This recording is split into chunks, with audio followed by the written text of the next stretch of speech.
በስመ አብ ወወልድ ወመንፈስ ቅዱስ አሐዱ አምላክ አደረ ላዕሌሃ ቃል ሥጋ ኮነ ወተወልደ እምኔሃ ቃል ሥጋ ኮነ ቃል ሥጋ ኮነ ቃል ሥጋ ኮነ ወተወልደ እምኔሃ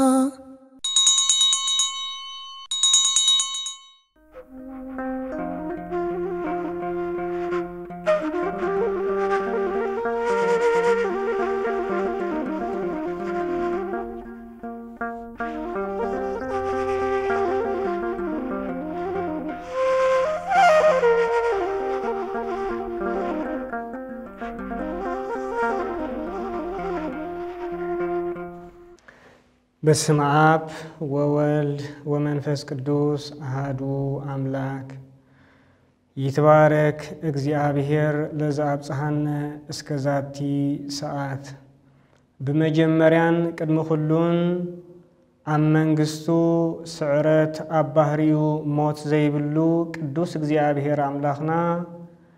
ኣብዚ ሰዓት እዚ ኣብዚ ዕለት እዚ ስለ ዘብጽሐና ክብርን ምስጋናን ንዘለዓለም ንስሙ ይኹን። ንእግዚአብሔር ዝወለደትልና ቅድስተ ቅዱሳን ንጽሕተ ንጹሐን ቅድስት ድንግል ማርያም አዴና በትወዳ ዝኽበራ ሰማያዊ ክብሪ ይብጽሐያ። ኩሎም ቅዱሳን እግዚአብሔር ትጉሃን መላእክት ቅዱሳን ነቢያት ቅዱሳን ሐዋርያት ቅዱሳን ጻድቃንን ሰማዕታትን ከምኡ ድማ ናይ ዝዕለት እዚ በዓል ቤት ሊቀ መላእክት ቅዱስ ሚካኤል በረኸቶምን ረድኤቶምን ጸሎቶምን አይፈለየና። በክርስቶስ ክርስቲያን ብወልድ ውሉድ ተሰመኹም ናይ እግዚአብሔር ሕዝቢ ፍጹም ናይ እግዚአብሔር ሰላምታ ይብጽሐኩም። ይትአየን መልአከ እግዚአብሔር አውዶሙ ለእለ ይፈርህዎ ወያድህኖሙ። መዝሙረ ዳዊት መዝሙር 33 ፍቅዲ 8። ብናይ እግዚአብሔር ፍቃድ ሎሚ ናይ ሊቀ መላእክት ቅዱስ ሚካኤል ዓመታዊ ክብረ በዓል 12 ህዳር እነብዕሎ ኮይኑ በዚ ምኽንያት ብምግባር ድማ ነዚ ዕለት እዚ በዚ ዝበልናዮ አርእስቲ ክንመሃሪና እግዚአብሔር አምላኽና ነቦታትና ነቢያት ሐዋርያት ሊቃውንት ምስጢሩን ጥበቡን ዝገለጸሎም ንዓና ድማ ምስጢሩን ጥበቡን ይግለጸልና። ይትአየን መልአከ እግዚአብሔር አውዶሙ ለእለ ይፈርህዎ ወያድህኖሙ። መልአክ እግዚአብሔር ኣብ ዙርያ እቶም ዝሰፍሩ መልአክ እግዚአብሔር ኣብ ዙርያ እቶም ዝፈርህዎ ይሰፍር እሞ የናግፎም ከአ። እዚ ኃይለ ቃል እዚ በዚ ሎሚ እነብዕሎ ዘለና ናይ ሊቀ መላእክት ቅዱስ ሚካኤል ክብረ በዓል ምኽንያት አልዒልና ዘልዓልናዮ ኃይለ ቃል እምበኣር ብዛዕባ ናይ ቅዱሳን መላእክት ተራዳእነት አማላድነት ጸሎት ዝገልጽ ኃይለ ቃል ኮይኑ ብዛዕባ ናይ ቅዱስ ሚካኤል ኣብዚ ዕለት ዝተገብረ ተአምራትን ታሪኽን ክንጠቅሲና እግዚአብሔር ምስጢሩን ጥበቡን ይግለጸልና። ቅድሚ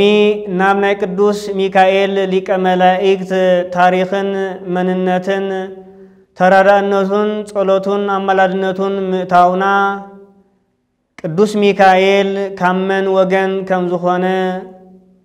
ናይ እግዚአብሔር መልአክ ከም ዝኾነ ካብ ነገረ መላእክት ንእሽቶ ተናጊርና ናብቲ ናይ ሎሚ ትምህርትና ክንናገሪና። ቅዱስ ሚካኤል እግዚአብሔር አምላክ በቶም عبلة أهود مالت بتقداميتي فترة كفتر زجمر الله علت زتفطرو قدوسان تغوهان ملائكت وغن كوينو كابتوم عسران كلتن سنة فترات أعمرون لبوان كابزولوم كلتا فتراتات مالت سبن ملائكتن كوينوم كام ملائكت وغن زخون كوينو قدوسان ملائكتي انبار بقلة أهود استفطرو بزحوم كامانم كالق فترات مؤلفيتا تألفيتا إلافات بعقم ودسب كقصرون كحسابون زي كعال قطر زلوام كوينوم قطرهم كم حصى بحري كم كواكب سماي كقصر زي كعاليون قدوسان ملائكت أفتاترهم فلي زبالة كاب كلهم فتراتاتيهم مالت كلهم فتراتات دك سبات انسساتات عراويت كمون أتكلتن أزرئتن عصا بحرن كلهم أب بحر زنوبرون أب يبس زنوبرون انسساتات كرابوحو كواسبو كمون كمقوون كتأميون كتأمون كساتيون انكالو قدوسان ملائك كابز بحر زي نتايون قدوسان ملائكتي نباهريهم تميت حمام موت دخام مربح ويدبا موسوو أي سمام عمنيو ناي قدوسان ملائكت باهرين بار امها بقالبو كابزي منبار نام منبار امتيو زفتورهم اغزيابيهر كخونو خلو باهريهم ازي كبهال زي كال كم نفاس قلطفات رقعتي كم اسات دما حيالان فصاميان فقاد اغزيومو ناي فطاريوم فقاد زفصمو مخانوم قدوسان مصحفتنا بفلاي دما مصحف اكسيماروس تباهله قدوس ابونا اپيفانيوس زصحافو مصحف ابريهون انصيرون ينغرناي قدوسان ملائكتن بار علامة أفتاتروهم قدمي ودكت دك سبات مالت قدمي ودكت أدام نمسغانا كخون انكالو علامهم دحر ودكت سبات دحر ودكت أدام جنا ندك سبات ترادو رديئت كغورو كمون كابك زيابيهر محرت كلاهو كابدك سبات دما صلوت مهلا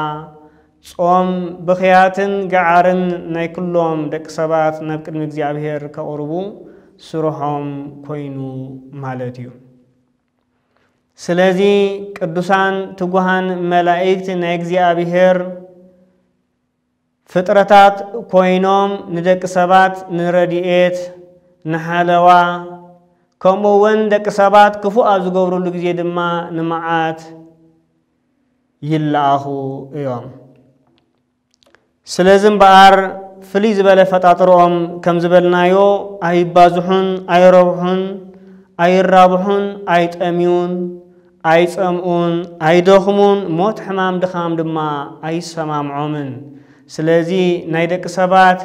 بحري كابشوعات بحريات إلنا كم نقلصو ناي ملايكتي بحرقنا كابزيل كاخ قلت زي كال زي مرمر ايوم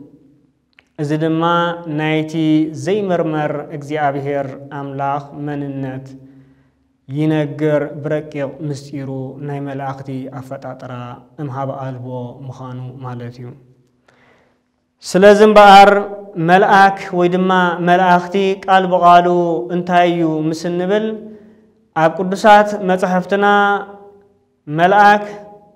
بزتفلالي ويدما بسلست تترجمهم ويدما تجليصهم كنرخبهم نخيلنا ملاك مالت قال بقالو لآك كابزبل نيجز قال زوات خوينو لآخ ملاخ دما تلاخي مالتيو ملاخ بحد خون كله ملاخ دما ببزوح مالتيو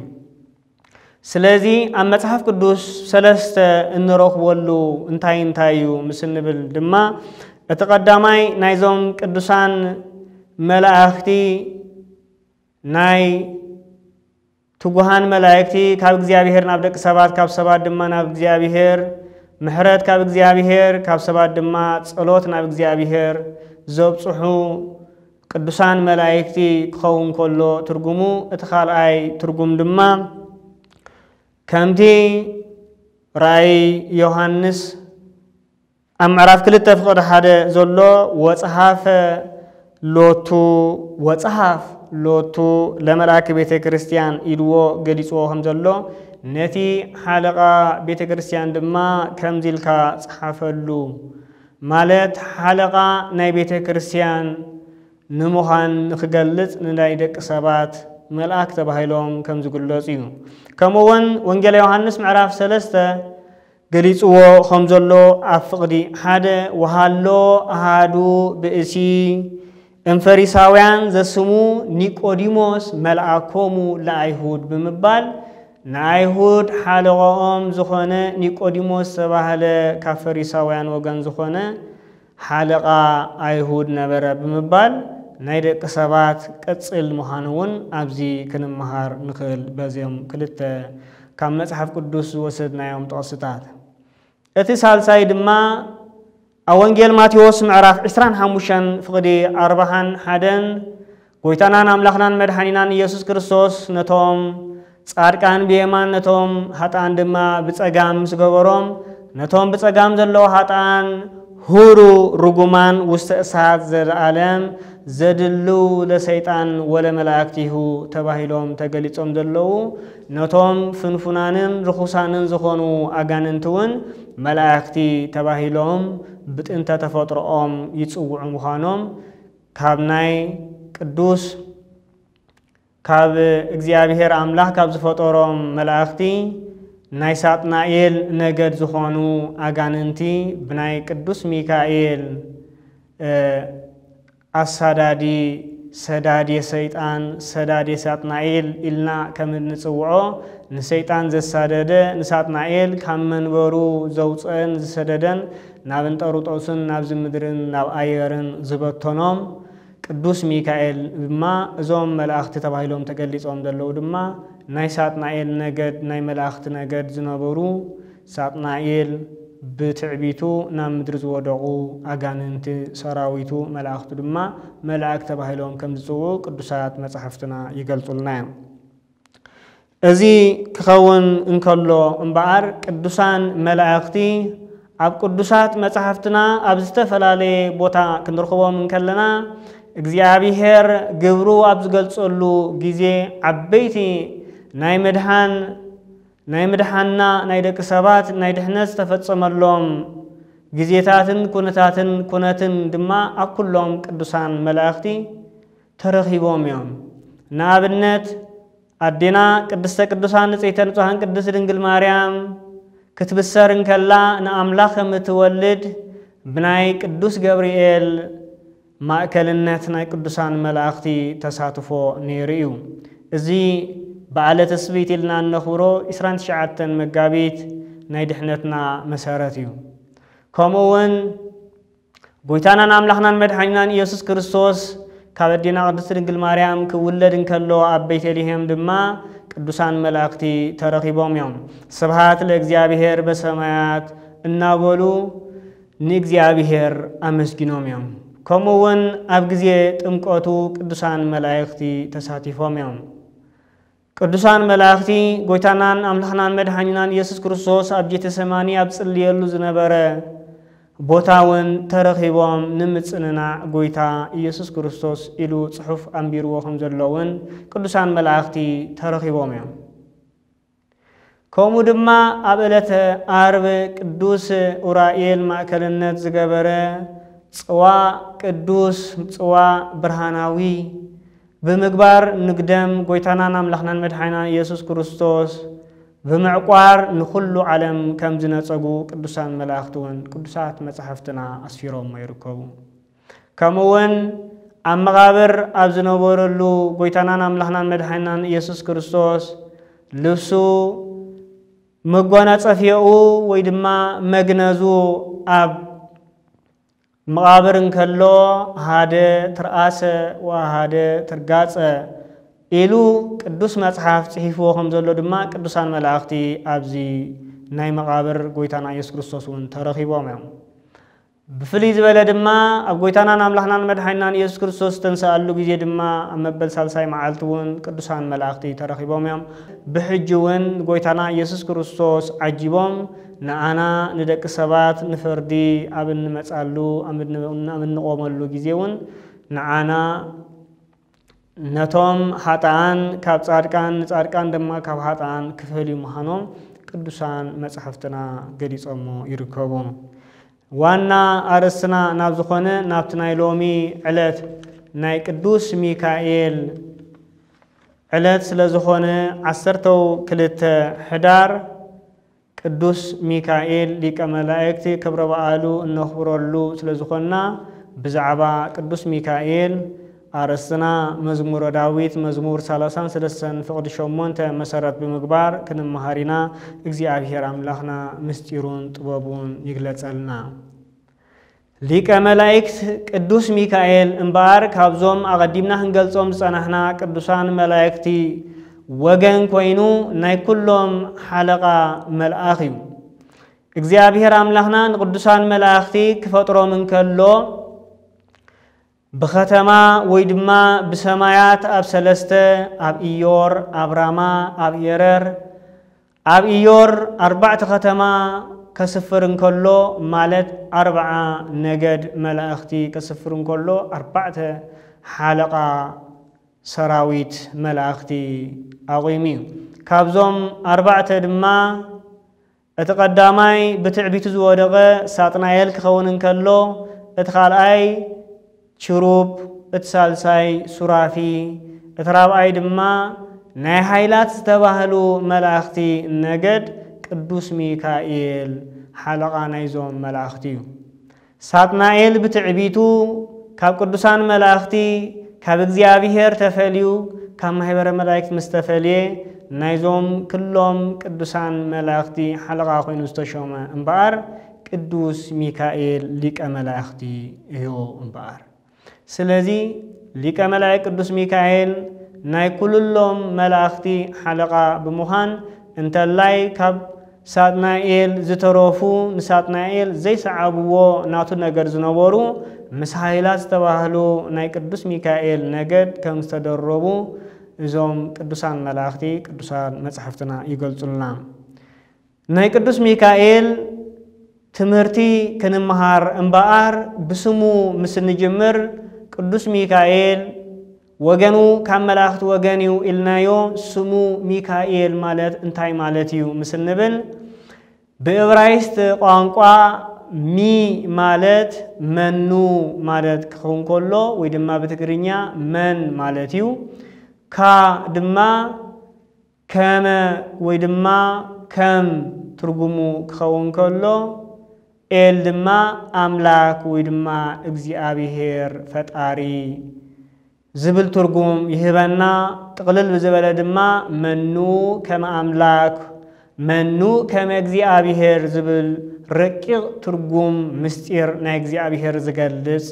ናይ ቅዱስ ሚካኤል ስም ተሰይሙ ከም ዘሎ ክንርዳእ ንኽእል።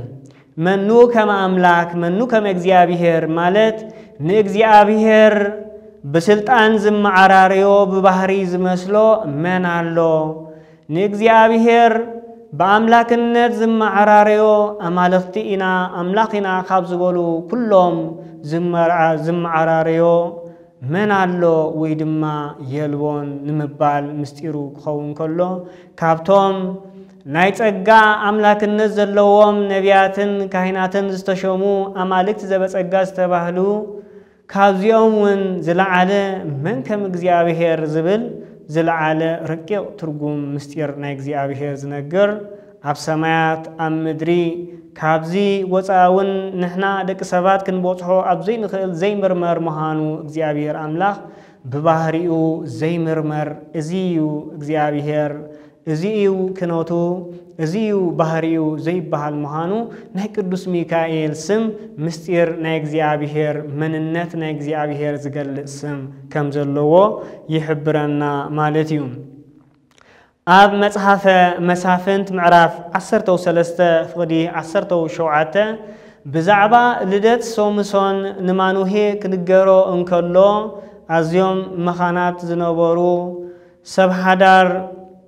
ነበሩሞ ቅዱስ ሚካኤል ነዚኦም ከብስር ሶምሶን ዝተባህለ ውላድ ከም ዝወልዱ ከበስሮም እንከሎ ማኑሄ ዝተባህለ ሰብኣይ እምበኣር ዝብስራት እዚ ምስ ሰብአ መኑ ስምከ ከመአመ በጽሐ ከመአመ በጽሐ ቃልከ ንሰብህከ ቃልካ ኣብ ዝበጽሐሉ ወይ ድማ ኣብ ዝተፈጸመሉ ጊዜ ከነኽብረካን ከነመስግነካንሲ ስምካ መን እዩ ኢሎም ንቅዱስ ሚካኤል ምስ ሓተትዎ ለምንት ዝምቱ ትስአል ስምየ መድምም ውእቱ ስመይ መንክር እዩ ብምባል ናይ እግዚአብሔር ምስጢር ዝነግር ንምንታይ ብዛዕባ ስመይ ሓተትካ ስመይ ድማ መንክር እዩ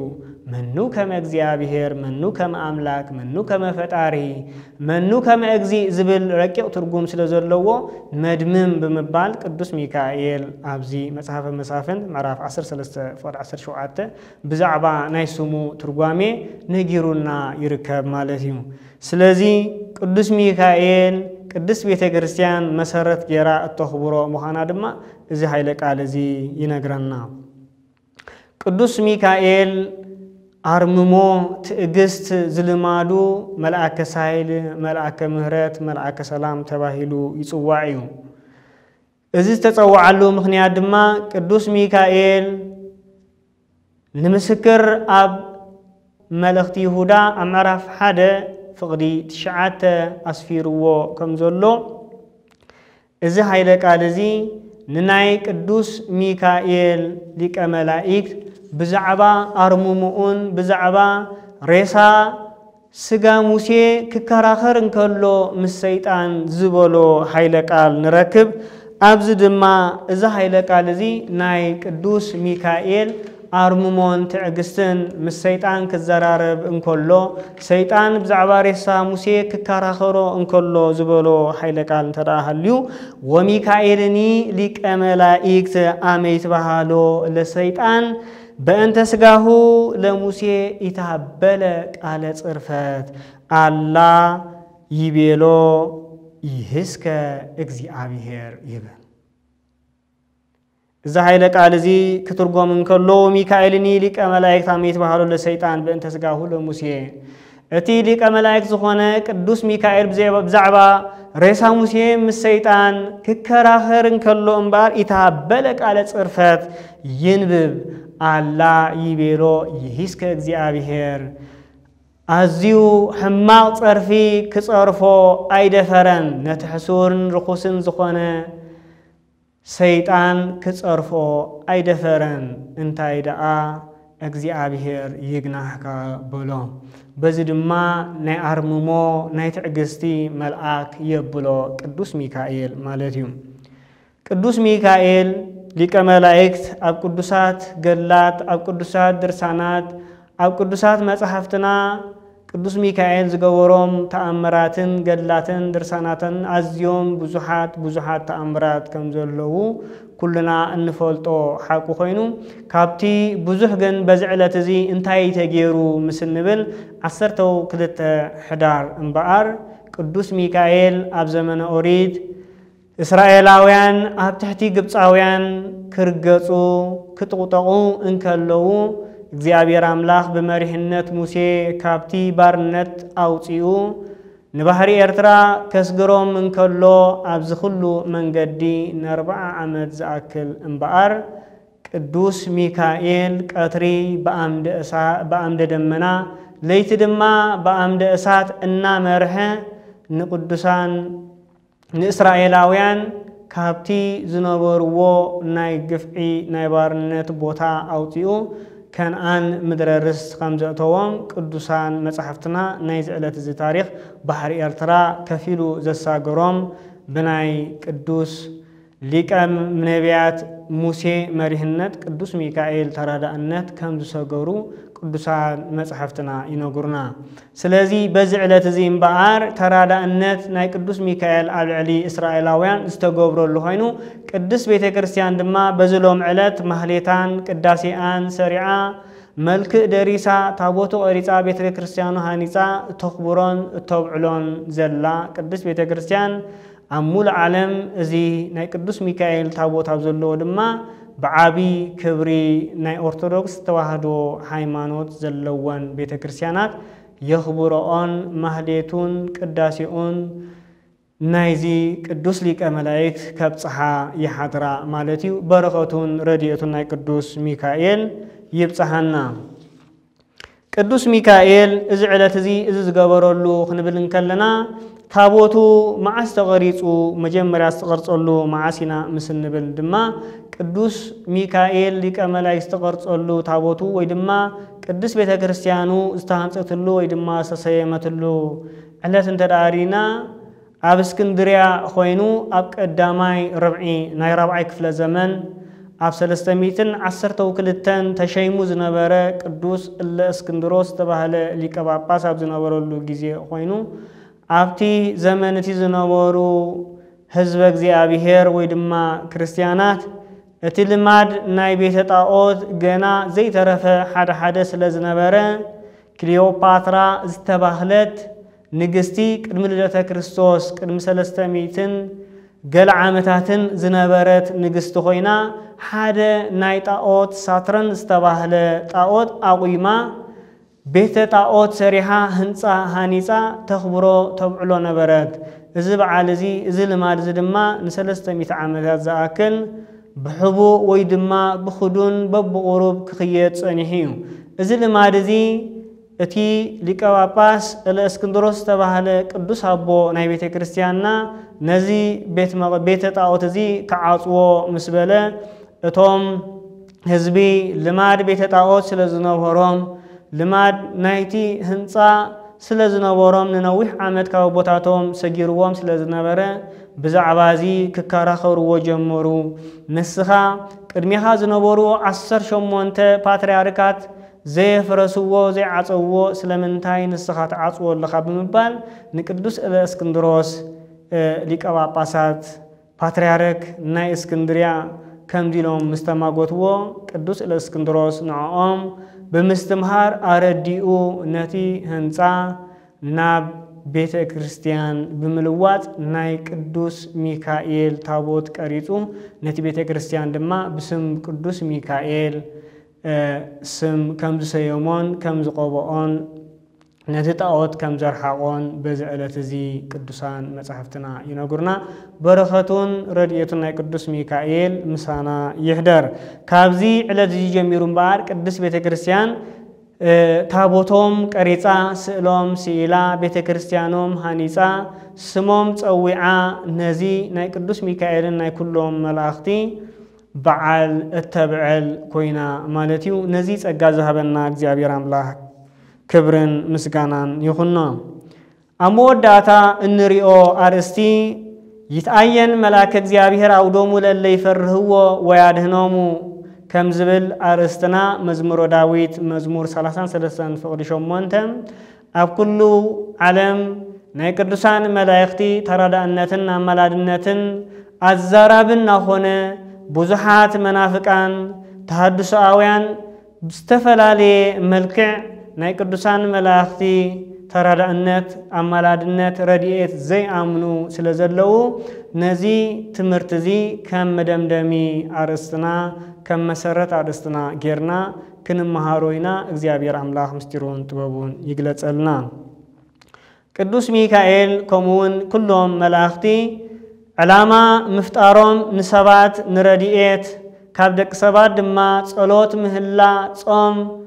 ዝተፈላለዩ ገዓር ናብ እግዚአብሔር ዝበጽሑ ዋይዋይታን እዚ ኩሉ ናብ እግዚአብሔር ዘብጽሑ መከራ ናይ ደቂ ሰባት ዘብጽሑ ክኾኑ እንከለዉ ካብ እግዚአብሔር ድማ ምሕረት ተቐቢሎም ናብ ደቂ ሰባት የብጽሑ። ከምኡ ድማ ደቂ ሰባት ግብሮም ክኸፍእ እንከሎ ድማ ካብ እግዚአብሔር መዓት ይላኣኹዮም ቅዱሳን መላእክቲ ስለዚ ቅዱስ ሚካኤል ነዚ መልአከ እግዚአብሔር ይትአየን መልአከ እግዚአብሔር አውዶሙ ለእለ ይፈርህዎ ወያድህኖሙ ኢሉ ልበ አምላክ ቅዱስ ዳዊት ገሊጽዎ ዘሎ ተርጉምና ናይ ቅዱስ ሚካኤል ረድኤት ሓደ ክልተ ክንርኢና ስለዚ ቅዱስ ሚካኤል መዝሙረ ዳዊት መዝሙር 33 ፍቅዲ 8 አስፊርዎ ከም ዘሎ መልአክ እግዚአብሔር ኣብ ዙርያቶም ዝፈርህዎ ይሰፍር እዚ ክብል እንከሎ እቶም ዝፈርህዎ ንመልአክ እግዚአብሔር ንእግዚአብሔር አምላኽ መልአክ እግዚአብሔር ድማ ናይ እግዚአብሔር ተራዳኢ ፍጡር መሃኑ ፈሊጦም ዝፈርሁ መሃኑ ቃል በቃሉ ይነግረና ኣሎ ስለዚ መልአክ ካብ እግዚአብሔር ከም ዝላኣኽ ክላኣኽ እንከሎን ረድኤት ድማ ኣብ ዙርያቶም ዝፈርህዎን ዘኽብርዎን ከም ዝሰፍር ኣቀዲምና ከም ዝረኣናዮ ማኑሄ ኣብ መጽሓፈ መሳፍንት ከም ዝረኣናዮ ከም ዘኽብሮን ስምካ ክነኽብረካ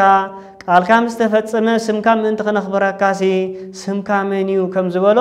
ኣብ ዙርያኦም ንብስራቶም ከም ዝመጸ ነቲ ዝነበሮም ናይ ምኽነት መከራ ብስራት ክነግሮም ቅዱስ ሚካኤል ከም ዝመጸ ከምኡውን ቅዱሳን ንእስራኤላውያን ካብቲ ዝነበርዎ ባርነት ከውጽኦም ቅዱስ ሚካኤል ከም ዝተራኸ ቅዱስ እግዚአብሔር አምላኽና ንዝፈርህዎ ኩሎም ንፍጡራኑ ዝኾኑ ንተላእኽቱ ዝኾኑ ቅዱሳን መላእክት ድማ ክፈርሁ ከም ዘለዎም ልበ አምላክ ቅዱስ ዳዊት ይትአየን መልአከ እግዚአብሔር አውዶሙ ለእለ ይፈርህዎ መልአክ እግዚአብሔር ኣብ ዙርያቶም ዝፈርህዎ ይሰፍር ስለዚ እምበኣር ንመላእክት እግዚአብሔር ብናይ እግዚአብሔር ፍቃድ ክንፈርሆምን ከነኽብሮምን ይግባአና እዩ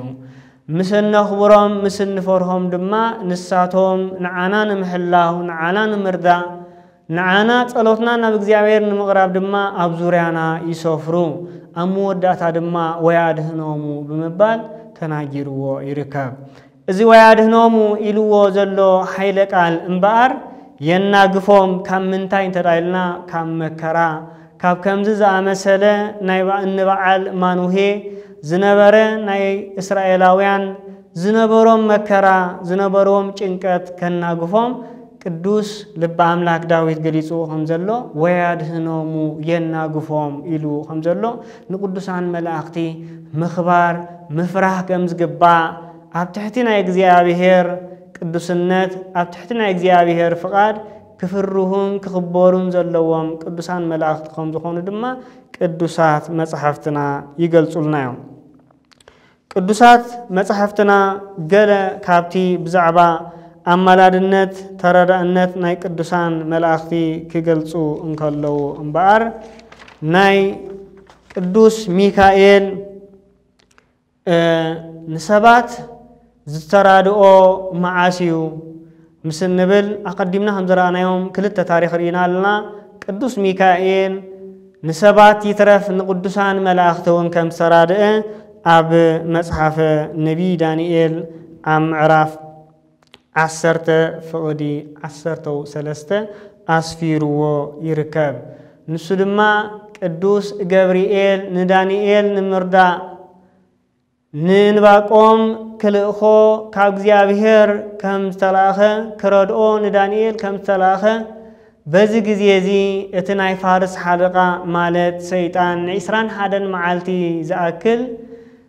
ኣብዚ ግዜ እዚ ነዚ 21 ዝኣክል መዓልታት ኣዳናጎየኒ እንተኾነ ግና እቲ ሓለቓ መላእክት ዝኾነ ቅዱስ ሚካኤል ንምርዳእይ መጸ እሞ ካብዚ ናይዚ ርኹስን ፍኑን ዝኾነ ሳጥናኤል ንቅዱስ ገብርኤል ንተራድኦ ንረድኤት ተላኢኹ እንከሎ ከም ዘደናጎየሞ ቅዱስ ሚካኤል ድማ ከም ዝረድኦ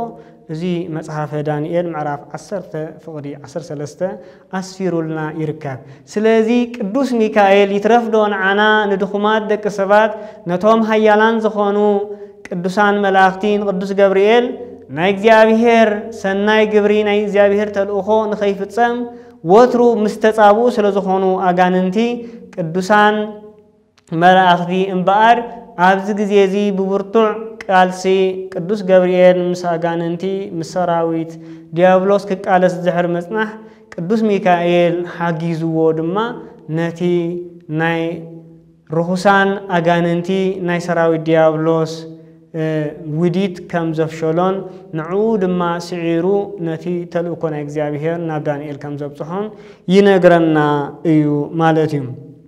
ጎይታናን አምላኽናን መድኃኒናን ኢየሱስ ክርስቶስ ወንጀለ መንግሥት ኣብ ዘስተምህረሉ ዝነበረ ጊዜ ናይ ቅዱሳን መላእኽቲ ነገር ብምስላ ተዛሪብ እዩ። እዚ ድማ ኣብ ወንጌለ ሉቃስ ምዕራፍ 13 ኣፍቕዲ 7 አንቢብና ክንርድኦ ንኽእል። እዚ ማለት ድማ ብዛዕባ እታ ዘይትፈሪ በለስ ወይኒ ናይ ወይኒ ኣታኽልቲ ክትከውን እንከላ እቲ ሓላዊ ወይኒ ድማ ነቲ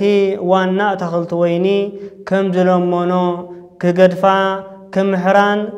ሎሚ ከም ዘይቆርጽ ንኸይቆርጻ ከም ዝለመነ ዝገልጽ ሓይለ ቃል ድማ ኣብዚ ወንጌለ ሉቃስ ሰፊሩልና ይርከብ። ወአውሳ አቃቤ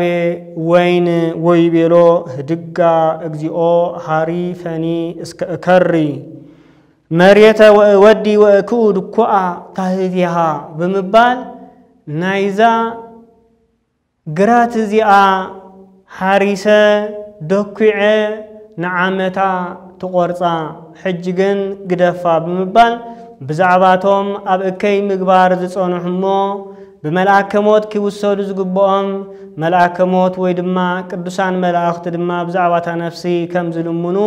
بمستير ويدما بمسلا قويتانان أملخنان بدحينان يسوع كريستوس نجيرونا يركبين سلازي قدوس ميكائيل كابزوم قدوسان ملائكة وجن سلازخونه دما ناي سبات رديئت ناي سبات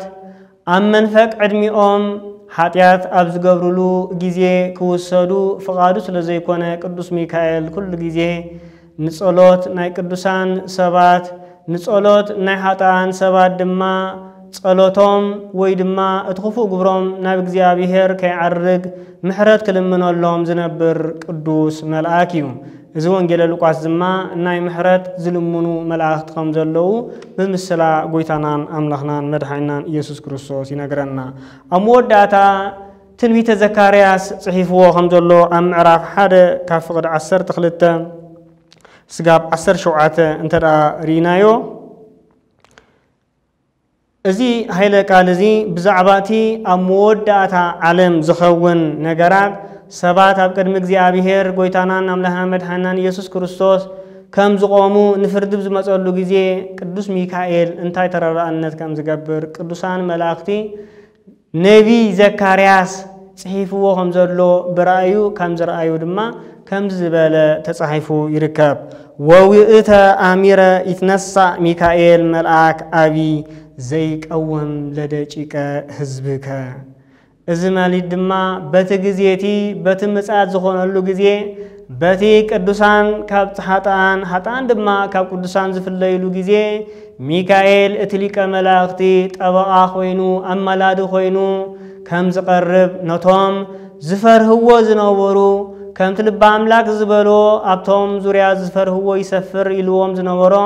اتوياد هنومو زبالو حيلك عالم بار أمودات عالم دما كاب تخفو مكرا ديني ناي سيولن ناي جهنم ساتن يدحنوم زي زقلت مسكر دما تنبيت زكرياس معراف 10 وكلت فقدي شوعتي إذا هايلك على زي انبار أرجسنا انترينايو انتايد بالله ووقت أميرة يتنسى ميكائيل ملاك قال بقالون قدوس ميكائيل سمو بمتكاس أتليك ملاك زخانة قدوس ميكائيل كم زتنسى نمنتاي كم زتنسى دما زيك أوام لديك حزبك نتوم دقيق زيابيهر زخانو ويدما نجزيابيهر زفره زخبرو نجزيابيهر زفره دما نملاك زيابيهر كم زخبرن كم زفرهن نتوم سمو زتوعو سئلو سئلهم تذكارو جيروم بسمو ندايان زمقبو ندايان زخدنو زعرقو زخدنو نتوم حمومان زبصحو بسمو قاشان زقبلو بسمو بيت كريستيان زهانصو بسمو دما درسانو نزصحفو نزنببون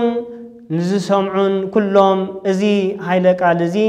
قدوس ميكائيل ተንሲኡ ከም ዝቃወመሎም ወይ ድማ ጠበቃ ከም ዝኾኖም ሓለዋ ረድኤት ከም ዝገብረሎም እዚ ኃይለ ቃል እዚ ነጊሩልና ይርከብ ነዚ ኃይለ ቃል እዚ ዝቃወሙ ኩሎም መናፍቃን ድማ እዚ ኃይለ ቃል እዚ ክትነግሮም ከለኻ ከም ዘይወሓጠሎም ቃል በቃሉ ቅዱስ ሚካኤል ተንሲኡ ኣብ መወዳእታ ዓለም እሞኸዓ ሰብ ግብሩ ፈጺሙ ካብዚ ምድር እዚ በአካለ ነፍስ ኣብ ቅድሚ እግዚአብሔር ምስ ቆመ ንገነትን ንሲኦልን ክፍረድ ኣብ ዝቆመሉ ግዜ ሚካኤል ከም ትንስእ ከምኡ ድማ ኣብ መወዳእታ ዓለም እዚ ሰማይን ምድርን ዝሓሊፉ ቅዱስ ሚካኤል ንደቂ ሰባት ነቶም ዝሰፍሩ ኣብ ዙርያኦም ዝሰፍር ዝነበረ ዝፈርህዎ ዝነበሩ ሰባት ከም ዝቃወመሎም ድማ እዚ ቅዱስ ጽሑፍ እዚ ጽሒፉልና ይርከብ ስለዚ ቅድስት ኦርቶዶክሳዊት ተዋህዶ ቤተክርስቲያንና ንቅዱሳን መላእክቲ ንቅዱስ ሚካኤል ካባዶ ተበጊሳ ከም ዘይተኽብሮምን ከም ዘይ ስሞም ጸዊዓ ስእሎም ሲኢላ ቤተክርስቲያኖም ሃኒጻ ዝተኽብረሉ ምኽንያት ስሞም ትጽውዓሉ ምኽንያት እምበር ናይ ቅዱሳን መጽሐፍትና መሰረት ዝገበረ ስለዝኾነ ነዚ አስተውዒልና ተገንዚብናን ልብ ጌርና ንእግዚአብሔር አምላኽና እሱ ዝሃበና ብጸጋ ከራድኡና ዝሃበና ቅዱሳን መላእክትን ብፍላይ ድማ ናይ ኩሎም መላእክቲ ሓለቃ ዝኾነ ቅዱስ ሚካኤል ተራዳእነትን አማላድነትን ረድኤትን ናይዚ ጸጋዚ ተካፈልቲ ክንከውን ይግባአና እሞ ነዚ ጸጋዚ ቅዱስ እግዚአብሔር አምላኽ ይሃበና ናይዚ ቅዱስ መልአኽ ሊቀ መላእክት ቅዱስ ሚካኤል በረኸቱን ረድኤቱን አይፈለየና ናቱ በረኸት ክኾነና ረድኤት ክኾነና ስእሉ ኣብ ቅዱስ ቤተ ክርስቲያን ከነስእል ኣብ ቤትናውን ስእሉ ክንገብር ሓላው ኮይኑ ድማ ክራዳአና ኣብ ልዕሊ ኩሉ ጽቡቕ ግብርታትናን እምነትናን ሃይማኖትናን እንሓለና ናይ ቅዱስ ሚካኤል ረድኤትን አማላድነትን ክንሓትት ይግባአና እሞ ነዚ ጸጋዚ ተካፈልቲ ኮይና ኣብቲ ዝመጽእ ናይ ደይኒ ወይ ድማ ናይ ፍርድ ጊዜ ጠበቃ ኮይኑ ከውፃና ይኽእል እሞ ቅዱሳት መጽሐፍትና እውን ይነግሩና እሞ ናይዚ ጸጋዚ ተካፈልቲ ክንከውን እግዚአብሔር አምላኽ ቅዱስ ፈቃዱ ይኾነልና አጀሚሩ ዘፈጸመና ልዑለ ባሕሪ ቅዱስ እግዚአብሔር አምላኽና ክብርን ምስጋናን ዘለዓለም ንኡ ይኹን ቅድስተ ቅዱሳን ንጽሕተ ንጹሃን ድንግል ማርያም አዴና ድማ በቲ ወዳ ዘኽበራ ሰማያዊ ክብሪ ይብጽሐያ በረኸታን አማላድነታን ምሳና ይኹን ናይዚ ክቡር ዕለት በዓል ናይ ቅዱስ ሊቀ መላእክት በረኸቱን ረድኤቱን አይፈለየና ናይ ኩሎም ትጉሃን መላእክት ነቢያት ሐዋርያት ጻድቃን ሰማዕታት ጸሎትን ረድኤትን ምስ ኩልና ሕዝበ እግዚአብሔር ይኹን ወስብሐት ለእግዚአብሔር ወለወላዲቱ ድንግል ወለመስቀሉ ክቡር አሜን።